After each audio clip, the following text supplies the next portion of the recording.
করিডোরের কথা, মিয়ানমারকে মানবিক করিডোর দেওয়ার কথা যখন আসলো, তখন পররাষ্ট্র উপদেষ্টা জনাব জনাব মোহাম্মদ তৌহিদ হোসেন বললেন যে এইটার ব্যাপারে কথা হয়েছে। আপনাকে আবার পরের দিন বলতে হলো যে এইটার ব্যাপারে আসলে কোনো কথা হয় নাই। তো আমরা ব্যাপারটাকে দেখি হচ্ছে এটা হচ্ছে কেউ একটা চাচ্ছেন, ধরা যাক প্রফেসর ইউনূস চাচ্ছেন ওখানে করিডোর দিতে, আর ওয়াকার সাহেব চাচ্ছেন করিডোর না দিতে। গুজবটা হচ্ছে এরকম, এবং কে আসলে বেশি ক্ষমতাবান সেটার একটা পরীক্ষা করা হচ্ছে। আপনি আসলে এটা কিভাবে দেখেন? মানে নিশ্চয়ই এই কথা আপনার কানেও গিয়েছে, মানে আমি শিওর। না না, এই পুরো বিষয়টা, করিডোরের বিষয়টা সত্যিকার করিডোর তো আমরা বলছিও না, হিউম্যানিটেরিয়ান চ্যানেলের একটা বিষয়। সেই চ্যানেলের বিষয়ে আমি আপনাকে বলতে পারি যে সত্যিকার অর্থে পুরো যে ব্যাপারগুলো হয়েছে যে খুব প্রিমেচিওর ডেভেলপমেন্টের উপরে অনেক বেশি কথাবার্তা হচ্ছে। প্রথম কথা হচ্ছে যে এইটার যে এটা কি একটা দেশে যদি আপনি করিডোর দিতে চান, এটা এফার্টটা লেট করে কারা? ইউএন লেট করে, ইউএন ডিসকাশন গুলো করে, ইউএন যারা রেলিভেন্ট পার্টি, বাংলাদেশ এখানে রেলিভেন্ট পার্টি, মায়ানমার এখানে রেলিভেন্ট পার্টি, আরাকান আর্মি এখানে relevant party. Because Arakan army যেই জায়গাগুলো এইটা হবে সেই জায়গায় ডিফ্যাক্টো কন্ট্রোল হলো আরাকান আর্মি। এখন এই তিনটা শক্তি, তিনটা পার্টি মিলে তো আগে এগ্রি করবে যে হ্যাঁ আমরা এই জায়গাটায় দিব বা তো এই কোনো কথাই কিন্তু কোনো জায়গায় যায়নি। তার আগেই মানে আমরা দেখছি যে অনেক বেশি আওয়াজ হচ্ছে। তো আমরা এটার জন্য যেটা করছি আপনাকে আমরা বলি, কালকে আমরা আমাদের ন্যাশনাল সিকিউরিটি অ্যাডভাইজার, উনি আবার high representative on Rohingya affairs, ওনাকে আমরা কালকে জার্নালিস্টদের সামনে নিয়ে আসব। আমরা কালকে সবাইকে ইনভাইট করব যে আপনারা আসেন, কার কি কোশ্চেন আছে, কোথায় আছে, আমরা সেটা কালকে সবগুলো রেসপন্স দিব। এবং একই সাথে এফএকিউ মানে ফ্রিকোয়েন্টলি আস্কড কোশ্চেন, যেগুলো সবাই কোশ্চেন করছে, সেগুলোও আমরা উত্তরগুলো জানাবো। আমার মনে হয় কি যে এইখানে কথার একটা গ্যাপ তৈরি হয়েছে, ডেভেলপমেন্ট যতটা হয় নাই, কথা চালাচালি হচ্ছে যে উনি এটা কথা বলছেন, এটা হচ্ছে, এটা কিছুই হয়। আমি আপনার সাথে সম্পূর্ণ একমত শফিক ভাই, কিন্তু আপনি যদি হিসাবগুলো আপনি খেয়াল করেন, আপনি দেখবেন এই যে আপনি চ্যানেল বলেন, করিডোর বলেন, এটা দেওয়ার একটা সম্ভাবনার কথা কিন্তু প্রফেসর ডক্টর মোহাম্মদ ইউনূস যখন জাতিসংঘের মহাসচিব গুতেরেস সাহেব আসলেন, তখন ওইখানে গিয়েও কিন্তু তিনি কাছাকাছি কথা বলেছেন। এর কিছুদিন পরেই আবার জনাব তৌহিদ হোসেন পররাষ্ট্র উপদেষ্টা, তিনি কিন্তু স্পষ্ট বলেছেন যে এটা নিয়ে জাতিসংঘের সাথে আমাদের কথা হয়েছে।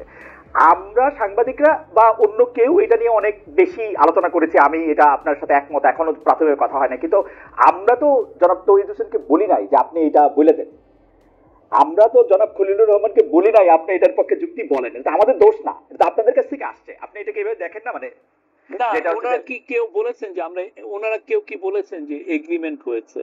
না না, এগ্রিমেন্ট বলেছেন যে না, এটা কিন্তু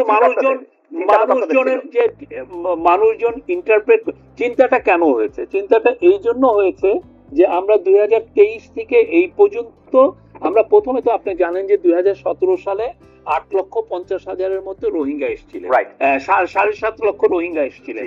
তারপরে যেটা হয়েছে যে এই গত 2023 মানে 23 অক্টোবরে একটা এই যে ইয়েতে সিজফায়ারটা ভেঙে যায়, আরাকান আর্মি ভার্সাস মায়ানমার মিলিটারির মধ্যে একটা যুদ্ধ শুরু হয়।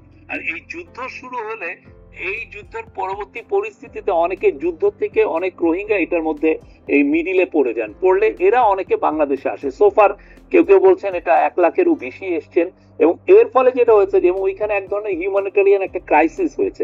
ওই ক্রাইসিসের আলোকে ইউএন এর এই কথাগুলো এসছে, এবং ইউএন এর যিনি রিপোর্টিয়ার টম এন্ড্রুজ আসছিলেন, এই ধরনের কথা। কিন্তু কথা হচ্ছে যে আমি তো এগ্রিমেন্ট করব, আমার তো এগ্রিমেন্টই হয় না এইখানে।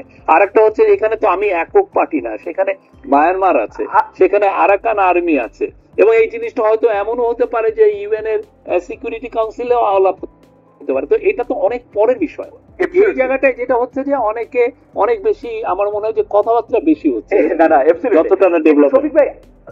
মানে আমি একটু বোঝার জন্য যে আমাদের সাথে তো মায়ানমারের কূটনৈতিক সম্পর্ক আছে, মানে আমরা তো কূটনৈতিক সম্পর্ক বিচ্ছিন্ন করি নাই। তো মায়ানমারের সাথে কূটনৈতিক সম্পর্ক আছে। আরাকান আর্মি হচ্ছে মায়ানমারের রেবেল গ্রুপ, এবং আরাকান আর্মি হচ্ছে তারা যাদের কারণে রোহিঙ্গারা আজকে ঘর ছাড়া, মানে ব্যাপকভাবে যদি আমি খুব জেনারেলাইজ করি।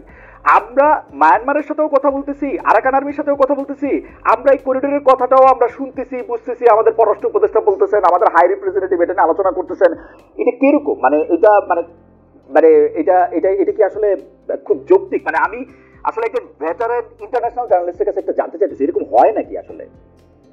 না না, এটা আমাদের আসলে হচ্ছে কি, আমাদের সিচুয়েশন আমাদেরকে এটা করতে বাধ্য করছে।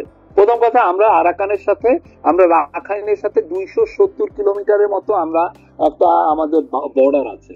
সেই বর্ডারটা এখন মায়ানমারের কোনো বর্ডার ট্রুপস নাই, মায়ানমার গভর্নমেন্টের। এই পুরো বর্ডারের ওই পাশের পুরো জায়গাটা অধিকৃত হচ্ছে আরাকান আর্মি।